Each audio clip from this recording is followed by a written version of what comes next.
पुणे, महाराष्ट्र के जाने माने शहरों में से एक है। बड़े शहरों में क्या दिन क्या रात सब एक बात ही होती है।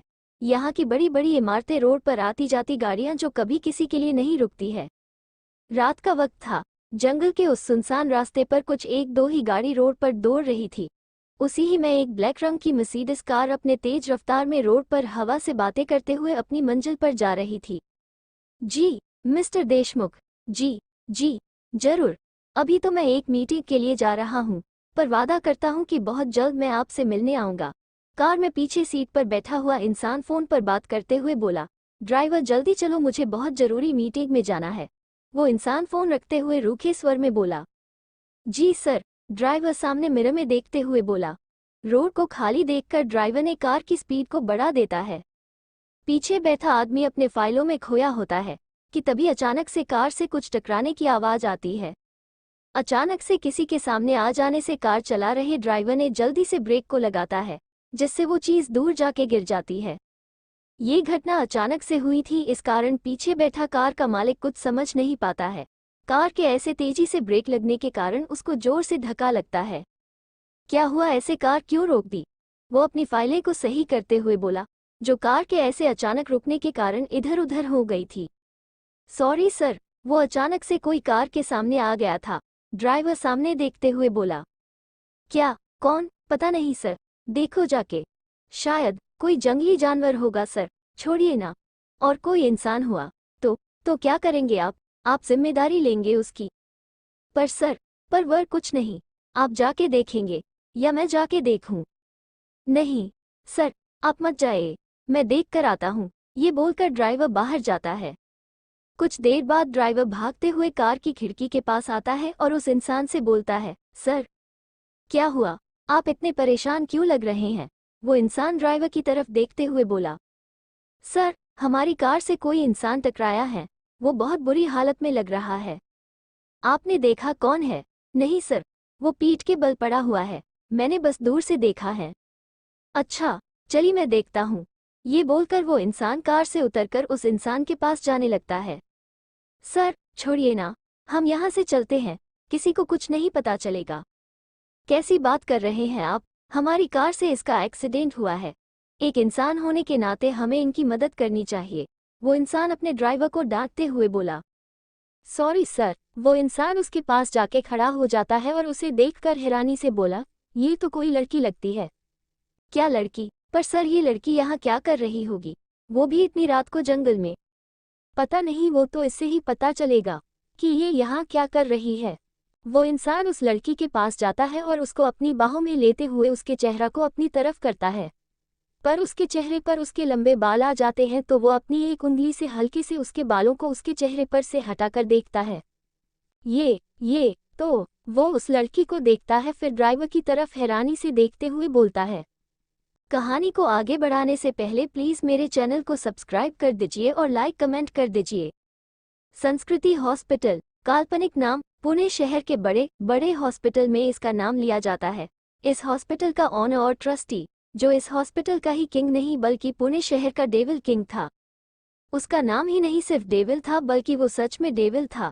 किसी को बर्बाद करना उसके लिए बड़ी बात नहीं थी। वो रातों रात किसकी लाइफ बर्बाद या संवारने की क्षमता रखता था। उसके मर्जी के बिना इस शहर के बाहर कोई नहीं जा सकता था। वो और कोई नहीं बल्कि इस शहर का ही नहीं बल्कि इंडिया का नंबर 1 कंपनी कपूर इंडस्ट्रीज का सीईओ दिव्यांश कपूर था। कपूर इंडस्ट्रीज इंडियन आर्मी के लिए हथियार बनाती थी। उसके हथियार सिर्फ इंडिया में ही नहीं बल्कि बाहर देशों में भी सप्लाई होते थे। उसी हॉस्पिटल में वो इंसान जिसका नाम समर्थ मलिक था, वो उस लड़की को लाया था जिसका एक्सीडेंट उसी की कार से हुआ था। समर्थ जल्दी से भागते हुए अपने हाथों से स्टेयर को खींचते हुए हॉस्पिटल के कॉरिडोर चिल्लाते हुए बोल, हट जाओ सब सामने से, डॉक्टर जल्दी ले चलो इसको। अगर इसको कुछ भी हो गया तो आप सोच भी नहीं सकती है कि आपके साथ क्या हो सकता है। आपका इतने सालों का करियर 2 मिनट में बर्बाद हो जाएगा। मिस्टर मलिक, आप इसको जानते हैं? आखिर ये है कौन? डॉक्टर घबराते हुए समर्थ से बोली। अभी ये सब बताने का वक्त नहीं है डॉक्टर, पहले आप इसका इलाज कीजिए, समर्थ डॉक्टर पर चिल्लाते हुए बोला। डॉक्टर हाँ में सर हिला देती है और उसको आईसीयू में भर्ती कर लेती है। डॉक्टर ने समर्थ को बाहर ही रहने को बोलकर अंदर चली जाती है। समर्थ परेशान होते हुए इधर उधर घूम रहा था। उसको समझ नहीं आ रहा था कि वो क्या करे। मैं क्या करूं? क्या मुझे ये बात उसको बतानी चाहिए कि जिसको वो 1 साल से ढूंढ रहा है वो आखिरकार मिल गई है? हाँ, बता देना चाहिए। अब मुझसे उसका दर्द नहीं देखा जाता है, उसके आंखों की वो तड़प जो इन 1 साल में इसके बिना रोज उसकी आंखों में मुझे दिखता था। वो दर्द जिसको उसने कभी किसी से नहीं बताया, पर वो अकेली रातें जब वो शराब में इसको भुलाने के लिए पिता था। तू सोच क्या रहा है समर्थ? तुझे बता देना चाहिए। समर्थ ये सोचते हुए अपने पॉकेट से फोन निकालता ही है कि तभी आईसीयू से नर्स बाहर आती है। समर्थ नर्स को बाहर आते हुए देखकर उससे पूछता है कि अब वो कैसी है। नर्स अभी तो उसे कुछ नहीं बताती है, बस उसे सांत्वना देकर चली जाती है। कुछ देर बाद समर्थ वही थक कर बैठ जाता है। वो अपने सर पर हाथ फेराते हुए अपने बालों को ऊपर करता है और अपने सर को दीवार से लगाते हुए छत की तरफ कुछ सोचने लगता है। 1 साल हो गए हैं उस हादसे को हुए, फिर भी लगता है कि कल की बात है जब ये लड़की मेरे दोस्त की लाइफ में आई थी और मेरे हंसते खेलते दोस्त की लाइफ तहस नहस करके कहीं गायब हो गई। मेरा तो दिल कर रहा था कि मैं इस लड़की को उसी हालत में वहीं छोड़ दूं, पर एक इंसान होने के नाते मैं ऐसा नहीं कर सकता। समर्थ यही सब सोच रहा था कि आईसीयू से डॉक्टर बाहर आ जाती है। समर्थ डॉक्टर को बाहर आता देखकर उसके पास जाता है। समर्थ के कुछ बोलने से पहले डॉक्टर मुस्कुराते हुए बोली, घबराने वाली बात नहीं है मिस्टर मलिक, वो अब ठीक है। कुछ देर बाद हम उन्हें रूम में शिफ्ट कर देंगे, आप उनसे फिर मिल सकते हैं। ये बोलकर डॉक्टर वहां से चली जाती है। समर्थ कुछ देर बाद वार्ड में चला जाता है। वो देखता है कि वो लड़की बेहोश थी, तो वो वहीं पास में खड़ी नर्स से पूछ कि वो बेहोश क्यों है। नर्स, वो बहुत कमज़ोर थी, लगता है कि बहुत दिनों से इन्हें खाना नहीं मिला था, इसलिए डॉक्टर ने इनको बेहोशी का इंजेक्शन दिया है जिससे ये आराम से सोती रहें। नर्स ये बोलकर वहां से चली जाती है। समर्थ उस लड़की के वार्ड के बाहर खड़ा था। वो वही कॉरिडोर में इधर उधर टहलने लगता है और कुछ देर बाद वही बेंच पर बैठे बैठे सो जाता है। करीब 2 घंटे बाद मिस्टर मलिक, डॉक्टर समर्थ को आवाज देती है। यस डॉक्टर, समर्थ उठते हुए बोला। डॉक्टर, मिस्टर मलिक आप जिस लड़की को लेकर आए थे उसको होश आ गया है। समर्थ जल्दी से उठते हुए बोला, क्या उसको होश आ गया? डॉक्टर, जी। समर्थ वार्ड के अंदर जाने लगता है। डॉक्टर उसे रोकती है कुछ बताने को, पर वो बिना सुने वो वहां से चला जाता है। समर्थ कमरे के अंदर जाता है तो वो देखता है कि वो लड़की बेंच पर टेक लगाए बैठी है और खिड़की के बाहर देख रही है। वो धीरे धीरे कदम रखते हुए बेंच के पास जाता है और उस बैग के बगल में रखी कुर्सी पर बैठ जाता है, पर फिर भी वो लड़की वैसे ही बाहर देखती रहती, वो एक भी समर्थ की तरफ नहीं देखती। समर्थ अपना गला सही करते हुए धीरे से बोला, अब कैसी हो आप? समर्थ की आवाज़ सुनकर वो लड़की उसकी तरफ हैरानी से देखने लगती है। वो समर्थ को ऐसे देख रही थी जैसे वो उसको जानती ही नहीं हो। उसको ऐसा खुद की तरफ देखते हुए समर्थ हैरान होते हुए बोला, ऐसे क्या देख रही है आप मुझे? वो लड़की अपनी कमजोर आवाज में आंखें बड़ी करते हुए उसको हैरानी से देखते हुए धीरे से बोली, आप कौन हो? समर्थ उसकी बात सुन हैरान रह गया। उसे यकीन नहीं हो रहा था कि वो उसे नहीं पहचान रही थी। समर्थ हिम्मत करके बोला, तुम सच में मुझे नहीं जानती हो? वो मासूमियत से उसे देखते हुए ना में सर हिला देती है। इधर एक नाइट क्लब में वीआईपी रूम में कुछ लोगों की कोई मीटिंग चल रही थी। उस रूम में कुछ आदमी बैठे थे और उनके बीच में 1-2 लड़कियां बैठी थी जो इसी क्लब में काम करती थी। उन सब में से एक आदमी ने गुस्से में बोला, इस दिव्यांश कपूर ने हमारा धंधा ही चौपट ही कर दिया है। दूसरा आदमी ड्रिंक का गिलास लेते हुए दांत पिसते हुए बोला, साले की उम्र कम है, पर साले बड़े बड़े बिजनेसमैन को पीछे छोड़ दिया है। अरे डोंट वेरी दोस्तों, बहुत जल्द उस गटर की गंदगी उसी गटर में जाने वाली है। उन सब का लीडर और दिव्यांश कपूर का सबसे बड़ा दुश्मन सम्राट सेगल एक लड़की के गल छूते हुए बोला। क्या, पर कैसे? वो सब हैरानी से सम्राट की तरफ देखते हुए बोले, मैंने कुछ लोगों को भेजा है उस दिव्यांश का काम तमाम करने के लिए और कुछ ही देर बाद हमें गुड न्यूज मिल जाएगी। वो अपनी सारी बस्ती दिखाते हुए हंसते हुए बोला। सम्राट की बात सुनकर वहां बैठे सभी लोग जोर जोर से हंसने लगते हैं कि तभी दरवाजे से कुछ लोग अंदर शीशे की टेबल पर गिरते हैं आके, जिससे वो डर से उठ जाते हैं और पीछे चले जाते हैं। वो लोग हैरानी से एक दूसरे को देख रहे थे कि तभी उनको किसी की आवाज़ सुनाई दी। दिव्यांश कपूर किसी दिवाली में जलते पटाखों का नाम नहीं है। दिव्यांश कपूर एक ऐसे बम का नाम है जिसके जलते ही लोगों के शरीर के चित्रे उड़ जाते हैं। दिव्यांश की आवाज़ सुनकर लोग अंदर से डर कांपने लगते हैं और घबराते हुए दरवाजे की तरफ देखते हैं। वो देखते हैं कि दिव्यांश अपने बॉडीगार्ड के साथ अंदर आ रहा था। उसने एक ब्लैक रंग का थ्री पीस सूट पहना हुआ था और उसने अपने हाथ पॉकेट में डाले हुए होते हैं। तुम सबकी हिम्मत कैसे हुई मुझे दिव्यांश कपूर को गुंडे भेजकर मरवाने की? तुम सबको क्या लगा दिव्यांश कपूर इन 2 कोठी के गुंडों से मरा जाएगा? तुम सबने मुझे गलत व्यू में ले लिया। अब देखो मैं तुम सबका क्या हाल करता हूँ। दिव्यांश सम्राट को देखते हुए बोला। दिव्यांश, हमारे तुम्हें मरवाने के लिए गुंडे नहीं भेजे थे, वो तो सम्राट ने भेजे थे। देखो दिव्यांश, हमें जाने दो, हमने कुछ नहीं किया है। ऐसे कैसे जाने दे सकता हूँ तुम सबको भी दिखाना है कि दिव्यांश कपूर से पंगा लेने वाले का क्या हाल होता है। दिव्यांश सम्राट के पास जाते हुए बोला। सम्राट, दिव्यांश मैं तुमसे लड़ना नहीं चाहता हूँ। दिव्यांश, मुझे भी कोई शौक नहीं है, पर तुमने मुझे मजबूर कर दिया है। अगर मैंने तुमको समझाया नहीं तो मेरी क्या रेपुटेशन रह जाएगी? रेपुटेशन? तुम जैसे गटर की गंदगी की क्या रेपुटेशन होगी, जिसके ना बाप का पता है और ना माँ का, जिसको ये भी नहीं पता है कि वो किस गंदगी से आया है। सम्राट, दिव्यांश चिल्लाते हुए सम्राट के मुंह पर जोर से घूंसा मार देता है।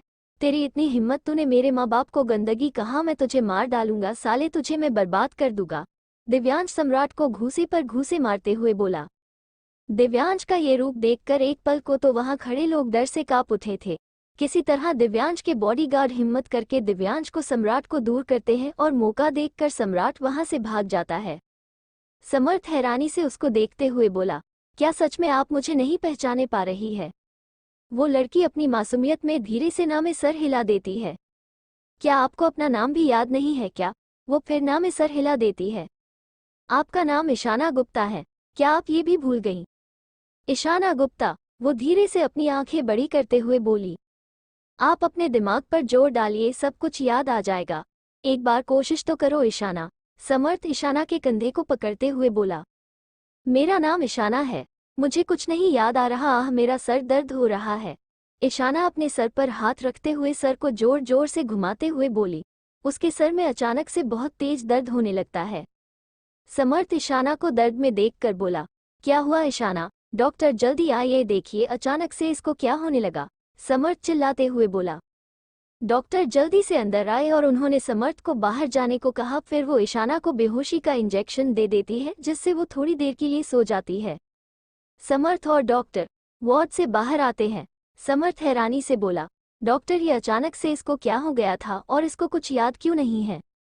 देखिए मिस्टर मलिक, ये अभी बहुत कमज़ोर है और इतने बड़े एक्सीडेंट में शायद ये अपनी याददाश्त भूल गई हो। शुक्र कीजिए कि ये बच गई, वरना ऐसी कंडीशन में तो पेशेंट की जान चली जाती है। So will it's memory never come back? ये तो उनकी हेल्थ पर है, हो सकता है कि अभी उनकी याददाश्त आ जाए और ये भी हो सकता है कि कल परसों कभी भी आ सकती। देन ये भी हो सकता है कि कभी भी उनकी याददाश्त ना आए। हम अभी कुछ नहीं बोल सकते हैं mister Malik. Means you want to say that ईशाना's memory can come, and even if not, can't we try to remind her? Maybe our efforts will make her remember. Mr. Malik, don't do this mistake even by mistake, because his condition is very bad. If he gets even a small shock, then maybe his memory can go forever. I will tell you that please do not force anything on him. Don't try to remind. ये बोलकर doctor वहां से चली जाती है। समर्थ को doctor की बात सुनकर हैरान था। उसको समझ नहीं आ रहा था कि अब वो क्या करे कि तब तक उसके फोन पर किसी की कॉल आती है। इधर दिव्यांश क्लब से बाहर निकलते हुए अपने आदमियों से बोला, Buy the shares of all those who were inside and sell them all at cheap prices. Have you understood? Okay sir. Divyansh का सेक्रेटरी, जिसका नाम विराट था, जो दिव्यांश से कम हैंडसम नहीं था, सिल्वर बाल, भूरी आंखें और सिक्स पैक वाला ये बंदा ना जाने कितनी लड़कियों का दिल तोड़ चुका है। ब्लैक रंग के वन पीस सूट में ये किसी हॉलीवुड के हीरो से कम नहीं लगता था। और ये समर्थ कहाँ है? उसको इंडिया आए हुए 2 दिन हो गए हैं, तो वो अभी तक मुझसे मिलने क्यों नहीं आया है? Call Samarth. Yes sir. Virat Samarth को कॉल करने लगता है। 2 बार रिंग कॉल में समर्थ फोन रिसीव कर लेता है। विराट दिव्यांश को फोन देते हुए बोला, लीजिए सर। दिव्यांश अपने रुड आवाज में बोला, हेलो, कहाँ हो तुम? इधर समर्थ को समझ नहीं आ रहा था कि वो दिव्यांश को ईशाना के बारे में बताए या ना बताए। वो यही सब सोच रहा था कि तभी दिव्यांश ने अपनी आवाज को बुलंद करते हुए बोला, आई आस्क्ड यू समथिंग समर्थ। हाँ सॉरी, मैं कुछ सोच रहा था। समर्थ बात बदलते हुए बोला, मैंने तुमसे तुम्हारे चुप रहने का कारण नहीं पूछा और ना मैंने कोई सफाई मांगी है। मैं बस ये पूछ रहा हूँ कि तुमको इंडिया आए हुए 2 दिन हो गए हैं और तुमने अभी तक मुझसे कांटेक्ट नहीं किया है। और ना मुझे तुमने हमारी फॉरेन में हुई मीटिंग के बारे में कुछ बताया है। हाँ, मैं तुम्हारे पास आ ही रहा था कि रास्ते में किसी का एक्सीडेंट हो गया था तो मैं उसको लेकर हॉस्पिटल आ गया और कल से मैं यही हूँ। समर्थ ये सब बोल ही रहा था कि तभी दिव्यांश बीच में उसकी बात काटते हुए बोला, मुझे तुम्हारी रोड जर्नी जाने में कोई इंटरेस्ट नहीं रखता हूँ, समझे। जल्दी से मुझसे मिलो आके, ओके। ये बोलकर दिव्यांश ने फोन विराट को दे दिया। हेलो दिव्यांश, मेरी बात तो सुनो। समर्थ बोलता रह गया और दिव्यांश ने फोन कट कर दिया। यार, इसकी प्रॉब्लम क्या है? ये मेरी कोई बात सुनता क्यों नहीं है? क्या मुझे दिव्यांश को बता देना चाहिए कि जिसे वो इन 1 साल से ढूंढ रहा है वो आखिरकार मिल गई है, पर उसको तो कुछ याद ही नहीं है। यार समर्थ, ये सब बाद में सोचना, पहले चल के दिव्यांश से मिल लेता हूँ वरना वो मेरी जान खा जाएगा। ये बोलकर समर्थ वहां से चला जाता है। कुछ देर बाद नर्स देखती है कि ईशाना को होश आ गया था। आपको होश आ गया मैम? नर्स ईशाना को सहारा देकर बैठाती हुई बोली। ईशाना कुछ नहीं बोली, वो फिर से खिड़की से बाहर देखने लगी। मैम, आपको कुछ याद आया कि जैसे आप कौन हो या आपका नाम क्या है और आप कहाँ से हो? नर्स जूस का गिलास देते हुए बोली। जी, मेरा नाम ईशाना गुप्ता है। ईशाना नर्स से गिलास लेते हुए मुस्कुराते हुए बोली। बहुत प्यारा नाम है मैम, इसके सिवा और कुछ? ईशाना ने नर्स की बात का कोई जवाब नहीं दिया, बल्कि वो खिड़की से बाहर की तरफ फिर से देखने लगी। नर्स को लगा ईशाना को अभी कुछ देर के लिए अकेला छोड़ देना चाहिए, उसको सब सही लगेगा तब वो खुद ही सब कुछ बता देगी। नर्स वहां से चली जाती है। मैं जिस बीते वक्त को भूलना चाहती हूँ वही क्यों मेरे सामने आ रहा है। मैं तुमको कभी माफ नहीं कर सकती दिव्यांश कपूर। तुम हमारे ऊपर इल्जाम लगा रहे हो दिव्यांश। जो सच है वही बता रहा हूँ। Oh really? तो जरा हम भी सुने कि ऐसा क्या सच है हमारे बारे में। ईशाना दिव्यांश की आंखों में आंखें डालकर बोली। दिव्यांश कुछ ना बोलकर उसकी आंखों से नजरें हटा लेता है। क्यों, अब बताते क्यों नहीं हो कि हमने ऐसा क्या कर दिया है जो तुम हम पर ये इल्जाम लगा रहे हो? मुझे तुमसे कोई बात नहीं करनी है, तुम जाओ यहाँ से। अरे बताओ तो, हमने कौन सा धोखा दिया है तुम्हें? ये तुम खुद से पूछो कि तुमने मेरे साथ क्या किया है। हमें नहीं पता है दिव्यांश, तुम क्यों ऐसा बोल रहे हो? आखिर अचानक से तुम्हें हो क्या गया है? दिव्यांश, तुम तो हमसे प्यार करते थे ना? तुम जैसी लड़की से प्यार दिव्यांश कपूर के इतने बुरे दिन भी नहीं आए हैं। तुम जैसी लड़की किसी के भी प्यार के लायक नहीं होती है। दिव्यांश, ईशाना चिल्लाते हुए बोली। दिव्यांश ने कुछ नहीं कहा, वो वैसे ही उसकी तरफ पीठ किए हुए खड़ा रहा। तुमने हमारे चरित्र पर सवाल किया, तुम्हारी इतनी हिम्मत। ये बोलकर ईशाना दिव्यांश को अपनी तरफ घुमाते हुए उसके गाल पर तमाचा मारने ही वाली होती है कि दिव्यांश उसका हाथ पकड़ लेता है और उसे गुस्से में घूरने लगता है।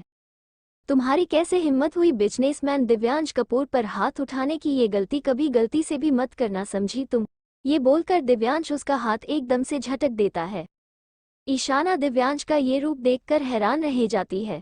इसमें तुम्हारी कोई गलती नहीं है, सारी की सारी गलती मेरी है जो मैंने तुम्हें अपने पास आने दिया।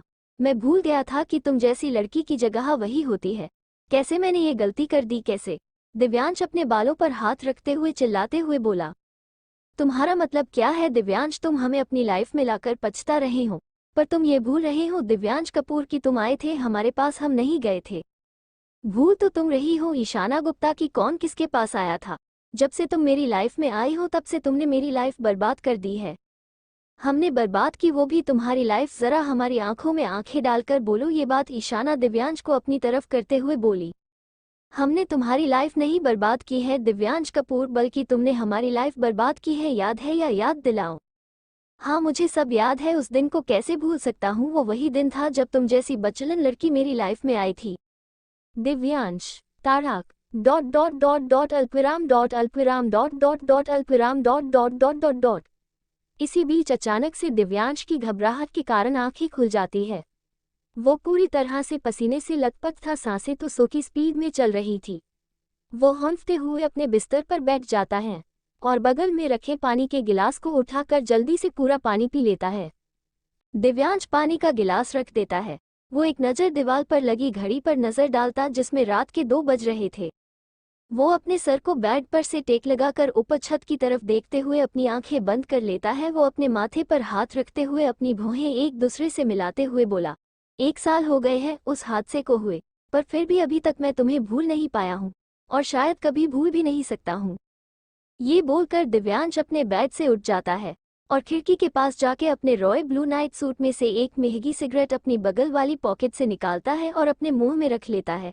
फिर वो अपनी दूसरी पॉकेट से एक गोल्ड का लाइटर निकालता है और उससे अपनी सिगरेट जलाता है। दिव्यांश सिगरेट को एक बार बड़ी सी सांस में लेता है और फिर जल्दी से अपने मुंह और नाक से सिगरेट का धुआं निकलता है। दिव्यांश सिगरेट को दूसरी बार अपने मुंह में लेता है और आसमान की तरफ देखते हुए एक लंबी सांस छोड़ते हुए बोला, ये आसमान कितना लकी है, वो अपने चांद के पास तो है। चाहे कुछ भी हो जाए आसमान कभी उसका साथ नहीं छोड़ता है। और एक मैं हूँ जिसने अपने चांद का ख्याल छोड़ो उसको हमेशा के लिए खो दिया है। आखिर क्यों मेरे साथ ही ऐसा क्यों हो रहा है? लाइफ में ऐसा इंसान क्यों आता है जो शायद हमारी किस्मत में नहीं होता है? वक्त बीत गया पर ऐसा लगता है जैसे कल की ही बात है जब तुम मेरी लाइफ में आई थी। क्यों किया तुमने मेरे साथ ऐसा? माना कि गलती मेरी थी, मुझे ऐसे तुम पर इतना बड़ा इल्जाम नहीं लगाना चाहिए था, पर तुमको भी तो मुझे ऐसे छोड़कर नहीं जाना चाहिए था ना। तुम जानती हो ना कि मैं तुमसे कितना प्यार करता हूँ, पर फिर भी तुम मुझे छोड़कर चली गई। मैंने कितना ढूंढा तुम्हें, इन एक साल में ऐसा एक पल भी नहीं था जिस दिन मैंने तुम्हें याद ना किया हो। क्या कभी तुम मुझे माफ कर पाओगी ईशाना? काश मैं तुमसे मिल पाता ईशाना, काश मैं तुमको बता पाता कि तू हाँ सिर्फ और सिर्फ तू मेरी मोहब्बत हो। संस्कृति हॉस्पिटल। इधर ईशाना भी खिड़की के बाहर खाली और अंधेरी रोड को ही एकटक देखे जा रही थी। उसे समझ नहीं आ रहा था कि इस रोड के अंधेरे का साया ज्यादा घना है या उसकी जिंदगी पर जो अंधेरा है वो। ईशाना खिड़की से टेक लगाए ही बोली, आखिर किस काले कलम से भगवान ने हमारे जीवन की कहानी लिखी है? जिंदगी में जिसको अपना समझती हूँ वही हमें दर्द दे जाता है। हमारे आज तक के जीवन में सिर्फ 2 आदमी आए और वही हमारे जीवन की बर्बादी के कारण है। एक ने हमें सपने दिखा के हमारा जीवन बर्बाद कर दिया और दूसरे ने हमसे जीवन भर की प्यार की कस्में खाकर हमें बीच रास्ते में छोड़ दिया। हमें अभी भी वो दिन याद है जब 1 साल पहले हम अपने बॉयफ्रेंड तन्मय और अपनी छोटी बहन कनिका के साथ लखनऊ से पुणे आए थे। हम कितने सपने लेकर आए थे यहाँ, पर हमें क्या पता था कि यहीं से हमारे जीवन की बर्बादी शुरू हो जाएगी। आखिर ऐसा क्या हुआ था ईशाना और दिव्यांश के बीच में जो ये दोनों अलग हो गए? ये सब जानने के लिए पढ़ते रही। तू मेरी मोहब्बत हो टू बी कंटिन्यू।